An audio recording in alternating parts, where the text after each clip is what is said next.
Hello guys, मैं हूं साहिल और आप देख रहे हैं नीट एनसीईआरटी पीसीबी। और इस वीडियो में हम क्विक रिवीजन करेंगे excretory product and their animation का। इस चैप्टर में मैंने येलो हाइलाइटर का यूज़ किया है और इस हाइलाइट से मैंने उन चीज़ों को हाईलाइट किया जो पिछले 10 सालों में नीट में पूछी गई हैं। तो ध्यान से देखिएगा। एनिमल बॉडी के अंदर ammonia, urea, uric acid, carbon dioxide और बहुत सारे एलिमेंट हैं। ये एक्यूमुलेट होते रहते हैं और उनको एलिमिनेट करने के लिए यानी कि एक्सक्रीट करने के लिए कुछ मेथड्स होते हैं। तो कुछ नाइट्रोजन वेस्ट हैं जैसे कि अमोनिया, यूरिया और यूरिक एसिड। ये कॉमन होते हैं किसी भी एनिमल्स में, तो इनको एक्सक्रीट करते हैं। जो प्रोसेस है वो देखते हैं। अमोनिया है वो मोस्ट टॉक्सिक फॉर्म है वेस्ट की। लार्ज अमाउंट ऑफ वाटर चाहिए होता है। यूरिक एसिड ये लीस्ट टॉक्सिक है और वाटर है वो मिनिमम चाहिए होता है। वाटर का लॉस जो होता है वो मिनिमम होता है यूरिक एसिड में। जो प्रोसेस ऑफ एक्सक्रीटिंग अमोनिया होती है उसे हम अमीनोटैलिज्म बोलते हैं। जो ऑर्गेनिज्म जैसे कि बोनी फिशेस, एक्वेटिक एम्फीबियंस और इंसेक्ट अमोनिया सिक्रेट करते हैं उन्हें हम अमीनोटैलिक बोलते हैं। अमोनिया वो इजीली सॉल्युबल होता है वाटर के अंदर और ये डिफ्यूज होता है किसी भी सरफेस से, गिल्स के सरफेस से अमोनियम आयन की फॉर्म में। और जो मैमल्स होते हैं, टेरेस्ट्रियल एम्फीबियंस होते हैं और मैराइन फिशेस होती हैं वो यूरिया सिक्रेट करती हैं। यूरियोटैलिक होते हैं वो। जो अमोनिया होता है वो यूरिया के अंदर कन्वर्ट होता है लीवर के अंदर। याद रखिएगा, ये नीट में पूछा गया है। रेप्टाइल्स हो गए, बर्ड्स हो गए, लैंड स्नेल्स हो गए और इंसेक्ट हो गए, ये यूरिक एसिड सिक्रेट करते हैं पैलेट की फॉर्म में और पेस्ट की फॉर्म में। मिनिमम लॉस ऑफ वाटर होता है और इसे हम यूरिको टैलिक बोलते हैं, एनिमल्स बोलते हैं। फिर उसके बाद आता है जो ऑर्गन होते हैं, कुछ डिफरेंट टाइप के जो अलग अलग एनिमल्स में होते हैं। तो पहला है प्रोटोन नेफ्टेरिया, जिसे हम फ्लेम सेल्स भी बोलते हैं। ये एक्सक्रीटरी स्ट्रक्चर होता है प्लेथेहेलिमेंट्स में। फ्लैटमोम का एग्जाम्पल दे रखा है प्लेनेरिया। रोटिफर्स में, एनेलिड्स में और सिफेलोकॉर्डेट में। और उसका एग्जाम्पल है amphioxus.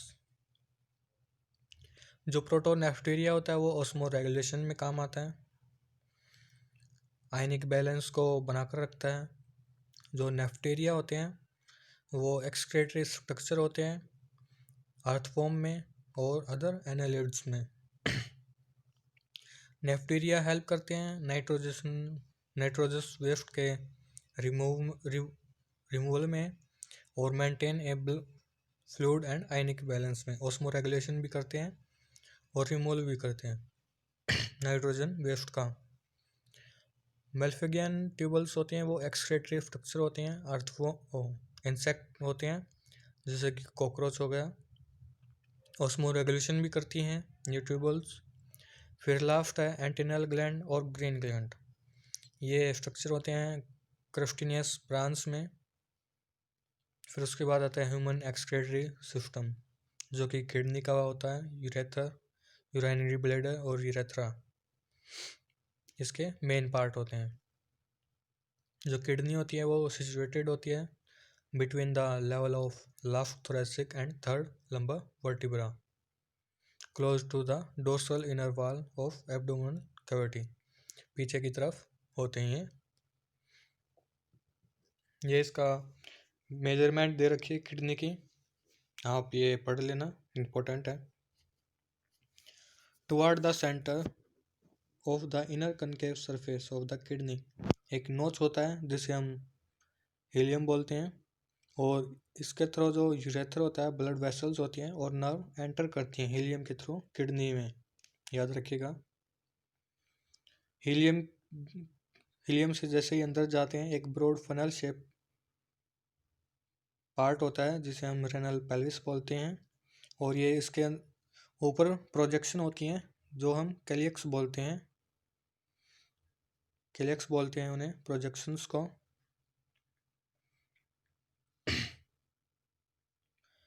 Inside the kidney, there are two zones, outer cortex and inner medulla. जो मेडुला होता है उसके अंदर कॉनिकल मासेस होते हैं जिसे हम मेडुलरी पिरामिड बोलते हैं, प्रोजेक्टिंग इनटू द कैलेक्सिस। जो कॉर्टेक्स होता है वो एक्सटेंड करता है इस पैरामेडुलरी पिरामिड्स के और as renal column called column of Bertini. तो आप ये देख सकते हैं डायग्राम में, रेनल वेन्स, रेनल पेल्विस हो गया, यूरेथ्रा हो गया, रेनल आर्टरीज हैं, फिर ये कैलेक्स में डिवाइड हो गया रेनल पेल्विस, और फिर ये मेडुलरी पिरामिड्स में, और जो इनके बीच में ये कॉर्टेक्स है ये रेनल कॉलम है, फिर ये आउटर पार्ट कॉर्टेक्स है और जो कि रेनल कैप्सूल के अंदर क्लोज है। एक किडनी के अंदर 1 मिलियन कॉम्प्लेक्स ट्यूबुलर स्ट्रक्चर होते हैं जो कि नेफ्रॉन्स होते हैं। ये फंक्शनल यूनिट होती है किडनी की। एक नेफ्रॉन के दो पार्ट होते हैं, ग्लोमेरुलस और रेनल ट्यूबल्स। ग्लोमेरुलस एक टफ्ट होता है कैपिलरी का जिसमें formed by afferent arteriole, a fine branch of renal arteries. Glomerulus एक टफ्ट होता है कैपिलरी का जो कि अफेरेंट आर्टियोल होती है, जो कि फाइन ब्रांच होती है रेनल आर्टरीज की। फिर आता है renal tubules, begins with a double walled cup like structure called Bowman capsule। जो Bowman capsule होता है वो कप लाइक स्ट्रक्चर होता है और ये इनक्लोज करता है ग्लोमेरुल्स को। जो टफ्ट होता है आर्टरीज का उसको Bowman कैप्सूल बोलते हैं। Glomerulus along with Bowman capsule is called Malpighian body or renal corpuscles। Glomerulus plus Bowman capsule ये दोनों मिलकर मेल्फिगियन बॉडी बनाते हैं और रेनल कॉर्पुसेल्स भी हम उसे बोलते हैं। The tubules continues further to the form highly coiled network called proximal convoluted tubules।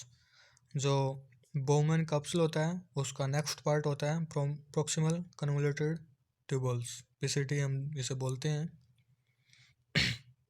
फिर उसके बाद आता है हैनल लूप, ये हेयर पिन शेप्ड स्ट्रक्चर होता है। इसके अंदर असेंडिंग और डिसेंडिंग लिम्ब होती है, याद रखेगा। फिर उसका नेक्स्ट पार्ट जो होता है डिस्टल कन्वोल्यूटेड ट्यूबुल्स, नेफ्रॉन का DCT हम इसे बोलते हैं। फिर उसके बाद कलेक्टिंग डक्ट भी होता है जो कन्वर्ज है open into the renal pelvis through medullary pyramid. Renal pelvis के अंदर खुलता है मेडुलरी पिरामिड से होते हुए।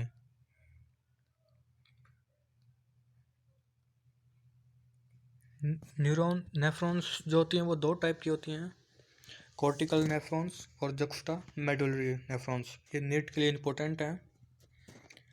जो लूप ऑफ हैनल है वो अगर थ्रू शॉर्ट है और कॉर्टेक्स में ही रह जाता है, मेडुला के अंदर नहीं जाता है, तो हमें कॉर्टिकल नेफ्रॉन्स बोलते हैं।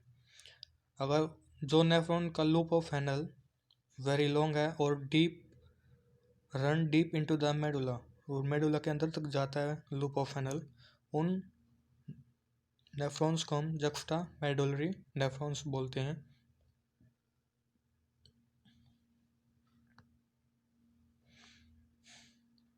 फिर उसके बाद है यू शेप वासा रेक्टा, जो इफरेंट आर्टियोल्स थी। इफेरेंट आर्टियोल्स ये इस डायग्राम में आप देख सकते हैं, अफेरेंट और इफेरेंट आर्टियोल्स। ये बाउमन कैप्सूल है, तो ये इफेरेंट आर्टियोल है, ये वासा रेक्टा की फॉर्मेशन करती हैं। आप ये इस डायग्राम में देख सकते हैं, ये इफेरेंट आर्टियोल वासा रेक्टा की फॉर्मेशन कर रहे हैं। तो ये यू शेप्ड वासा रेक्टा होता है, ये एब्सेंट होता है कॉर्टिकल नेफ्रॉन्स में, याद रखिएगा। यूरिन फॉर्मेशन कैसे होता है वो पढ़ेंगे। तो पहला जो स्टेप होता है यूरिन फॉर्मेशन का वो होता है फिल्ट्रेशन ऑफ ब्लड। जो ग्लोमेरुलस होता है टफ्ट ऑफ कैपिलरी होता है, वहाँ से ग्लोमेरुलर फिल्ट्रेशन होता है ब्लड का। 1100 से 1200 ml ब्लड फिल्टर होता है पर मिनट में किडनी में, याद रखिएगा। Filtrate of blood through 3 layers, जो फिल्ट्रेशन होता है ब्लड का वो 3 लेयर से होता है। Endothelium of glomerular blood vessels, दूसरी है epithelium of Bowman capsule, and तीसरी है ये बेसमेंट मेम्ब्रेन। फिर उसके बाद है epithelial cell of Bowman capsule called podocyte.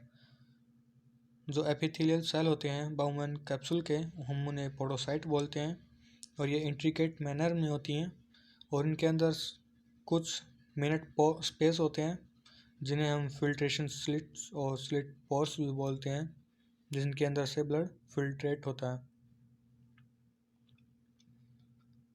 In pores से प्रोटीन के अलावा और सब कुछ सारे कंस्टिट्यूएंट जो होते हैं प्लाज्मा के वो फिल्ट्रेट हो जाते हैं, और इस प्रोसेस को हम बोलते हैं अल्ट्रा फिल्ट्रेशन, याद रखिएगा ये।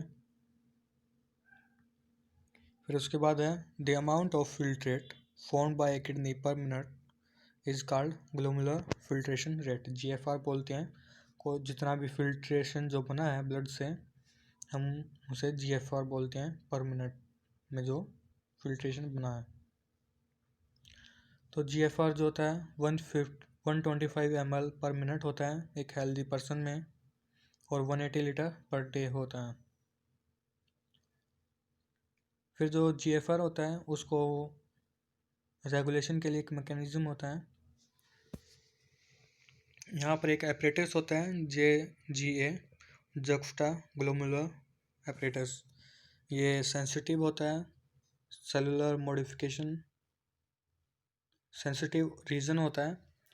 ये फॉर्म्ड बाय सेलुलर मॉडिफिकेशन से बना हुआ होता है ये डिस्टल कन्वोल्यूटेड ट्यूबल्स में और एफेरेंट आर्टियोल्स में। जब भी GFR में फाल गिरावट होती है तो ये JGA एक्टिवेट हो जाता है और रेनिन का सिक्रेशन करता है, और जिससे कि स्टिमुलेट होता है ग्लोमुलर ब्लड फ्लो और GFR बैक टू नॉर्मल, और GFR होता है वो नॉर्मल हो जाता है।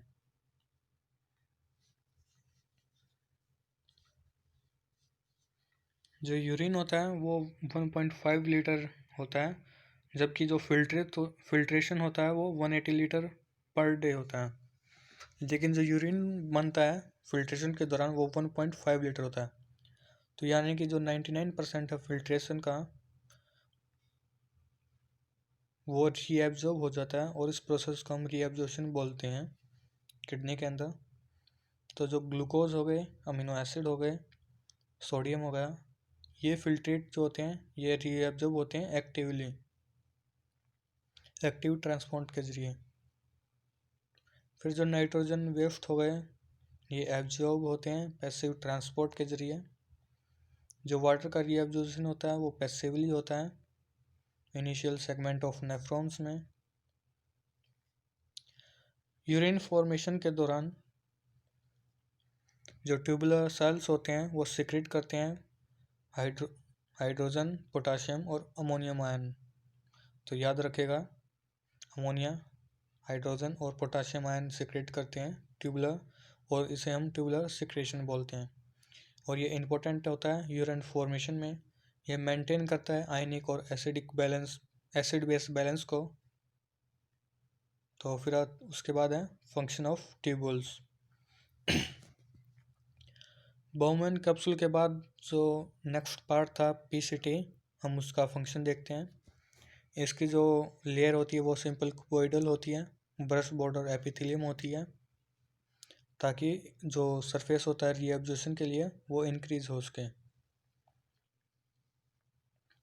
सारे इसेंशियल न्यूट्रिएंट्स और 70 से 80% इलेक्ट्रोलाइट्स और वाटर रीएब्जॉर्ब होता है इस सेगमेंट से, और ये मेंटेन करता है pH को और आयनिक बैलेंस को बॉडी फ्लूइड्स में, और सिक्रेशन करता है हाइड्रोजन आयन, अमोनिया और पोटेशियम आयन का फिल्ट्रेट के अंदर, और एब्जॉर्ब करता है बाइकार्बोनेट आयन को, याद रखिएगा। फिर उसके बाद नेक्स्ट पार्ट था हैनल लूप, जो कि हेयर पिन शेप था। रीएब्जॉर्प्शन इज मिनिमम होता है असेंडिंग लिप में, ये सिग्निफिकेंट रोल प्ले करता है maintenance of high osmolarity of medullary interstitial fluid. जो मेडुला के अंदर जो फ्लूइड होता है उसके अंदर हाई ऑस्मोलरिटी मेंटेन करके रखता है हैनल लूप, याद रखिएगा। जो डिसेंडिंग लिप होती है लूप ऑफ हैनल की, वो परमिएबल टू वाटर होती है और इम्परमिएबल टू इलेक्ट्रोलाइट होती है। और ये जो डिसेंडिंग लिप है ये कंसंट्रेट करती है फिल्ट्रेट को, लेकिन जो असेंडिंग लिप होती है वो इम्परमिएबल होती है वाटर को और परमिएबल होती है इलेक्ट्रोलाइट्स के लिए। तो ये डाइल्यूट करती है फिल्ट्रेट को असेंडिंग लिप। तो याद रखिएगा अपोजिट ये वर्क है इन दोनों का, असेंडिंग और डिसेंडिंग लिप का। फिर जो नेक्स्ट पार्ट था वो है DCT, distal convoluted tubules. Conditional reabsorption होता है सोडियम और वाटर का, रीएब्जॉर्प्शन करती है बाइकार्बोनेट आयन का, और सिलेक्टिव सिक्रेशन होता है हाइड्रोजन पोटेशियम और अमोनिया का। मेंटेन करती है pH sodium potassium balance in blood. तो ये स्ट्रक्चर दे रखा है पीसीटी डीसीटी, ये सिक्रेशन दे रखे हैं एब्जॉर्प्शन। ऊपर की तरफ हैं ये तो एब्जॉर्ब हो रहे हैं, और जो नीचे की तरफ लिखे हुए हैं ये रिलीज हो रहे हैं, सिक्रेट हो रहे हैं, ट्यूबुलर सिक्रेशन है ये, तो याद रखिएगा। कलेक्टिंग डक्ट है, ये लॉन्ग डक्ट है, एक्सटेंड होती हैं from the cortex of the kidney to the inner parts of the medulla. Large amount of water इसमें रीएब्जॉर्ब होता है और ये कंसंट्रेट करती है यूरिन को। Small amount of urea into the medullary interstitium, और ये कुछ अमाउंट ऑफ यूरिया को, जैसे कि इस डायग्राम में आप देख रहे हैं, जो यूरिया है वो small amount of urea Henle loop को ट्रांसपोर्ट हो रहा है। तो ये कलेक्टिंग डक्ट का काम होता है ताकि ऑस्मोलरिटी बनी रहे। मेंटेन करती है पीएच और आयनिक बैलेंस को ब्लड के, और सिलेक्टिव सिक्रेशन होता है हाइड्रोजन और पोटेशियम आयन का। फिर आता है mechanism of concentration of filtration. Mechanism क्या होता है? तो काउंटर करंट मैकेनिज्म होता है। असेंडिंग और डिसेंडिंग लिंक में आपने जो पढ़ा है हम उसे काउंटर करंट बोलते हैं, कि एक तो कंसंट्रेट करता है और दूसरा डाइल्यूट करता है, तो ये काउंटर करंट मैकेनिज्म होता है। तो हैनल लूप और वासा रेक्टा इसमें सिग्निफिकेंट रोल प्ले करते हैं कंसंट्रेशन ऑफ में फिल्ट्रेट में। तो जो मेडुलरी रीजन होता है नेफ्रॉन्स का, उसमें जो ऑस्मोलरिटी होती है वो 300 से 1200 हो जाती है। कोर्टेक्स के अंदर तो 300 होती है, लेकिन जो मेडुला होता है इनर मेडुला वो उसमें 1200 हो जाती है। और जो ग्रेडियंट होते हैं वो मेनली NaCl और यूरिया होते हैं। जो NaCl होता है वो ट्रांसपोर्ट होता है असेंडिंग लिप से हैनल लूप को, और जो डिसेंडिंग लिप होती है वासा रेक्टा की उससे। फिर ये जो स्पेशल अरेंजमेंट होती है हैनल लूप और वासा रेक्टा की, इसे हम काउंटर करंट मैकेनिज्म बोलते हैं, और ये कंसंट्रेट करती है फिल्ट्रेट को। ये आप ये देख सकते हैं यहाँ पर जो लेफ्ट साइड में वासा रेक्टा है और लेफ्ट साइड में हैनल लूप है, तो आप ये इनका सिक्रेशन देख सकते हैं नेफ्रॉन्स और वासा रेक्टा। फिर आगे चलते हैं रेगुलेशन ऑफ किडनी फंक्शंस। तो हाइपोथैलेमस, JGA जफ्टा ग्लोमेरुलर एपरेटस और हार्ट भी कुछ तरह रेगुलेट करता है किडनी फंक्शंस को। किडनी के जो बॉडी होती है उसमें अंदर ऑस्मो रिसेप्टर होते हैं जो एक्टिवेट होते हैं चेंज इन ब्लड वॉल्यूम में। अगर ब्लड वॉल्यूम में कोई भी चेंज होता है तो ऑस्मो रिसेप्टर एक्टिवेट हो जाते हैं आयनिक कंसंट्रेशन चेंज होती है तो ऑस्मो रिसेप्टर चेंज हो जाते हैं। एक्सेसिव लॉस ऑफ ब्लड, डायरोसिस जिसे हम बोलते हैं, तो अगर वो होने लग जाए तो हाइपोथैलेमस एक्टिव हो जाता है और रिलीज करता है एंटी डायरेटिक हार्मोन जिसे हम वैसोप्रेसिन बोलते हैं, और ये न्यूरो हाइपोसिस जो कि पोस्टीरियर पिट्यूटरी ग्लैंड होता है वहाँ से रिलीज होता है। एडीएच क्या करता है कि ये ब्लड प्रेशर को बढ़ा देता है जिससे कि जीएफआर जो होता है फिल्ट्रेशन वो बढ़ जाता है। फिर होता है जेजीए, अगर फॉल इन जीएफआर, अगर जीएफआर गिरने लग जाए तो या ब्लड प्रेशर भी कम होने लग जाए तो जेजीए एक्टिव हो जाता है और रेनिन का सिक्रेशन करता है। और रेनिन क्या करता है, कन्वर्ट करता है एंजियोटेंसिनोजन, एक ये प्रोटीन है, इसको कन्वर्ट करता है ब्लड में एंजियोटेंसिनोजन 1 और एंजियोटेंसिनोजन 2 में। तो याद रखिएगा जो एंजियोटेंसिनोजन 2 है वो एक्टिव करती है एड्रेनल कॉर्टेक्स को, जो कि एड्रेनल कॉर्टेक्स फिर सिक्रेट करती है एल्डोस्टेरोन को, और जो एल्डोस्टेरोन होता है वो रीएब्जॉर्प्शन का काम करता है सोडियम और वाटर के लिए distal parts of the tubules में। और जो एंजियोटेंसिन सेकंड था वो जीएफआर का जो प्रेशर है वो बढ़ा देता है जिससे कि जीएफआर इंक्रीज होने लग जाता है। और जो एल्डोस्टेरोन है वो भी जीएफआर इंक्रीज करता है और ब्लड प्रेशर है उसको भी इंक्रीज करता है, एल्डोस्टेरोन और एंजियोटेंसिन सेकंड ये दोनों। तो इन दोनों का जो मैकेनिज्म होता है उसे हम रेनिन और एंजियोटेंसिन मैकेनिज्म बोलते हैं। अगर ब्लड प्रेशर बहुत ज़्यादा इंक्रीज हो गया तो एएनएफ होता है, आर्टियल नेट्रिक फैक्टर, जो कि हार्ट की आर्टरीज में होता है, तो वहाँ से एक एएनएफ फैक्टर रिलीज होता है जो कि वैसोडाइलेशन करता है, ब्लड वेसल्स को फैला देता है जिससे जो ब्लड प्रेशर होता है वो डिक्रीज हो जाता है। तो इस तरह ये वर्क फंक्शन होता है किडनी का। मिक्यूरेशन क्या होता है, release of urine from the body. तो यूरिनरी ब्लैडर जो होता है वो स्टोर करता है यूरिन को। जो सिग्नल होता है मिक्यूरेशन के लिए वो स्ट्रेचिंग ऑफ यूरिनरी ब्लैडर्स से होता है। अगर जो वाल होती है यूरिनरी ब्लैडर्स की वो स्ट्रेच होने लग जाए तो वो सिग्नल्स भेजती हैं सीनस सेंट्रल नर्वस सिस्टम को, तो वहाँ से सिग्नल इनिशिएट होता है सीएनएस से, तो जो कॉन्ट्रैक्शन होना शुरू हो जाता है यूरिनरी ब्लैडर्स में और रिलैक्स हो जाता है। जो ये यूरेथ्रल स्फिंक्टर्स होता है वो रिलैक्सन में चला जाता है जिसके कारण जो रिलीज ऑफ यूरिन होता है, और इस प्रोसेस को हम मिक्यूरेशन बोलते हैं।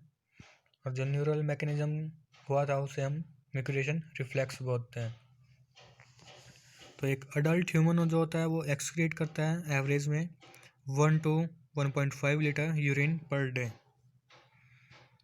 जो यूरिन होता है वो येलो कलर होता है, उसकी पीएच जो होती है वो 6 होती है।